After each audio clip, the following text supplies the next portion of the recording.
प्रिय बच्चों, कक्षा 12 रसायन विज्ञान अकार्बनिक रसायन में नाइट्रोजन परिवार के तत्वों के बारे में हम लोग पढ़ रहे। उसमें हमने पढ़ा क्या था अभी तक? पढ़ा ये कि नाइट्रोजन, फास्फोरस, आर्सेनिक, एंटीमनी और बिस्मथ ये वर्ग नंबर 15 में या वर्ग नंबर 5A में पाए जाते हैं। पी ब्लॉक के सभी तत्व हैं और इनको आवर्त सारणी में एक साथ रखे जाने का कारण जो है इनके गुणों में समानता। तमाम गुणों में काफी हद तक समानताएं पाई जाती हैं। खास करके इलेक्ट्रॉनिक विन्यास इनका एक रूप होता है, NH2 NP3 प्रकार का होता है। लेकिन जैसा कि हम लोग पूर्व में पढ़ चुके हैं कि वर्ग का जो पहला तत्व है, सबसे ऊपर वाला तत्व, चाहे वो बोरान हो, चाहे कार्बन हो, चाहे नाइट्रोजन हो, चाहे ऑक्सीजन हो, चाहे फ्लोरीन हो, चाहे हीलियम हो, उधर चाहे लिथियम ले लीजिए, बेरिलियम ले लीजिए, ये सबसे पहले वाले जो तत्व हैं ये अन्य तत्वों से गुणों में कुछ न कुछ भिन्नता प्रकट करते हैं। इनसे गुणों में भिन्नता प्रकट करते हैं, तो इसके कारण होते हैं।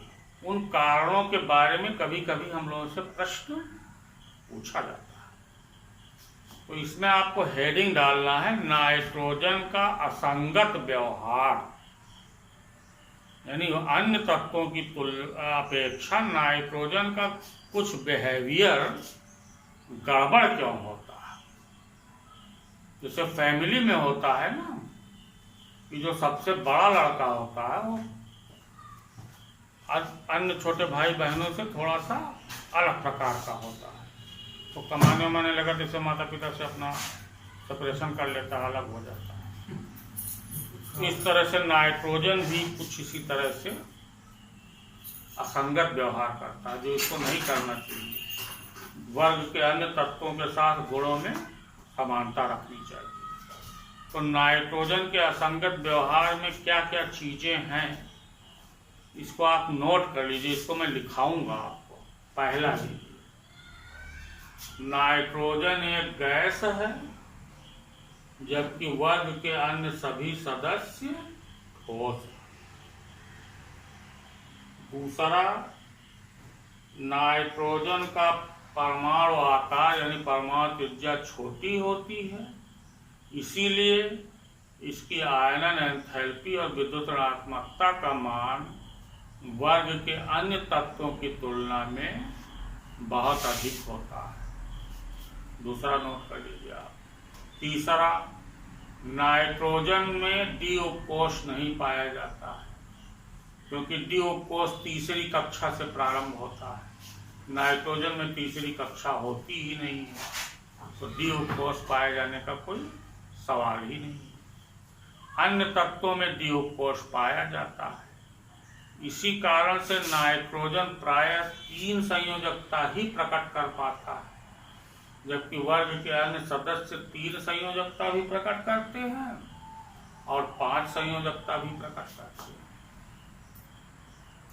ये गुण आप नोट कर लीजिए, अंतर दोनों में नोट कर लीजिए। इसके बाद नाइट्रोजन द्विपरमाणुक है, N2 बनाता है, लेकिन अब फास्फोरस, आर्सेनिक वगैरह ये बहुपरमाणुक हैं। जैसे फास्फोरस P4 बनाता है, आर्सेनिक AS4 बनाता है, बिस्मथ SB4, एंटीमनी SB4 बनाता है।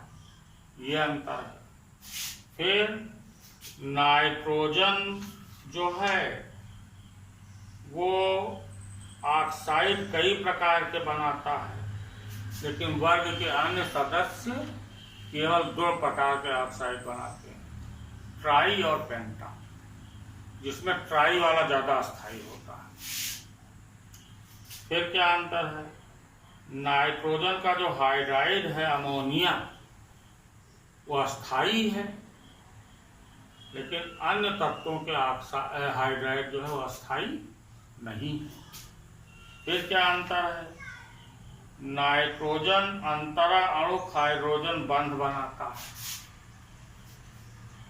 नाइट्रोजन का हाइड्राइड अमोनिया या कहीं भी हाइड्रोजन के साथ जुड़ा है अंतराणुक हाइड्रोजन बंध बनाएगा, लेकिन फास्फीन वगैरह अंतराणुक हाइड्रोजन बंध नहीं बनाएंगे।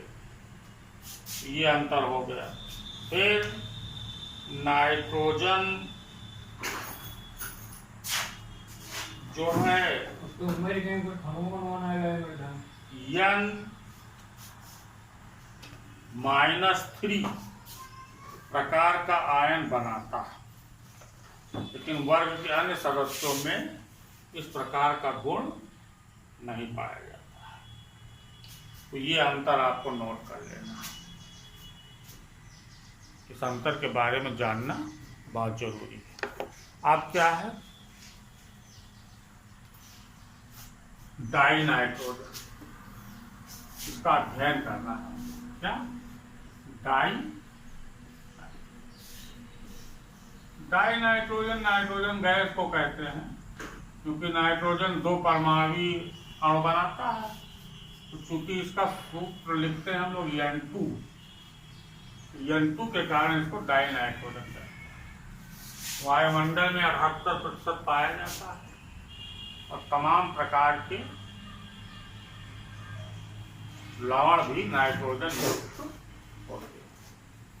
तो इसको बनाने का नंबर वो लिखा है, बनाने की 800 91 फिर 38। पहली विधि है अमोनियम डाइक्रोमेट को गर्म करके, अमोनियम डाइक्रोमेट को हेलो अमोनियम डाइक्रोमेट को जिससे बतिया खींच जाए तो गरम जाए कि भैया आप अपने कागज से या सार से अमोनियम डाइक्रोमेट को गर्म करके क्या बनाया जाता है, नाइट्रोजन गैस। हाँ बताओ कैसे, अमोनियम डाइक्रोमेट का सूत्र क्या होता है, NH4 का होल ट्वाइस Cr2O7। तो इसको जब आप गर्म करेंगे क्या बनेगा, N2 बनेगा, डाइनाइट्रोजन बनेगा और जल बनेगा। क्या बनेगा, जल बनेगा। और क्या बनेगा, क्रोमियम ट्राईऑक्साइड बनेगा। और चीजें क्या बनी वो तो खैर ठीक है, अच्छी बात है। हम लोगों को नाइट्रोजन यानी डाइनाइट्रोजन प्राप्त हुआ। किससे प्राप्त हुआ, अमोनियम डाइक्रोमेट को अकेले ले लीजिए और उसको गर्म कर लीजिए, नाइट्रोजन प्राप्त हो जाएगा। दूसरी विधि क्या है, गर्म तांबे की क्रिया नाइट्रिक ऑक्साइड से करा दीजिए, HNO3 से करा दीजिए।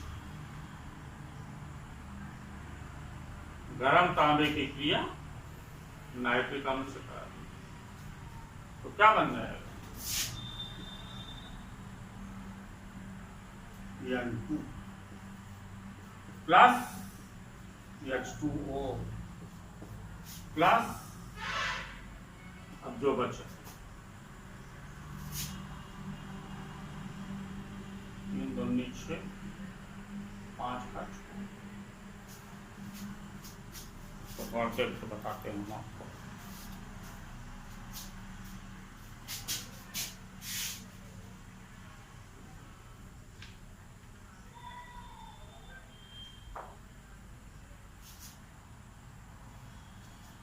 पांच ले लीजिए, बस हो जाए।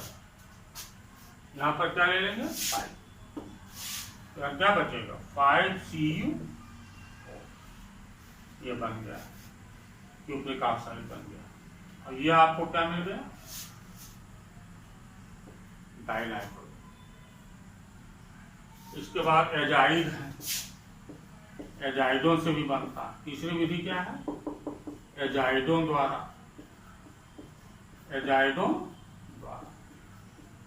जैसे सोडियम एजाइड है, मान लीजिए 2Na3, इसको आप गर्म कर दीजिए तो क्या बन जाएगा? 3N2 + 2Na, नाइट्रोजन गैस बन, गैस है तो ये निकल जाएगी। ऐसे बेरियम एजाइड ले लीजिए, BaN3 का होल पर, इसको गर्म कर दीजिए तो बन जाएगा 3N2 +,